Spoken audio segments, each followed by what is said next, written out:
افغانستان میں طالبان کی پیش قدمی جاری ہے۔ انہوں نے مزید 5 اضلاع پر قبضہ کر لیا، جبکہ طالبان ترجمان کی جانب سے امریکہ کو متنبہ کیا گیا ہے کہ اگر 11 ستمبر کے بعد امریکی فوجی افغانستان میں موجود رہے تو وہ کارروائی کا حق محفوظ رکھتے ہیں۔ اللہ اکبر، اللہ اکبر، الحمدللہ، الحمدللہ۔ افغان میڈیا کے مطابق طالبان نے وردک، تاخر، قندھار اور بلخ کے اضلاع پر قبضہ کیا۔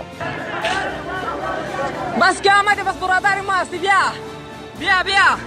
طالبان نے امریکی فوجی گاڑیوں پر بھی قبضہ کر لیا اور مزید کئی علاقوں میں طالبان اور افغان حکومتی فورسز کے درمیان لڑائی جاری ہے۔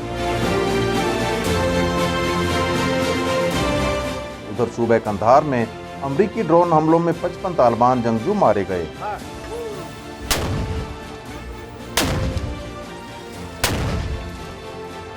ادھر امریکی حکام کے انخلاء کے بعد بھی افغانستان میں سفارت خانے کی حفاظت کے لیے فوجی رکھنے کے بیان پر طالبان کا رد عمل بھی سامنے آ گیا ہے۔ غیر ملکی خبر رساں ادارے کو انٹرویو میں قطر میں قائم افغان طالبان کے سیاسی دفتر کے ترجمان سہیل شاہین نے کہا کہ انخلاء کی تاریخ کے بعد بھی اگر امریکی افواج افغانستان میں رہیں تو طالبان رد عمل کا حق رکھتے ہیں۔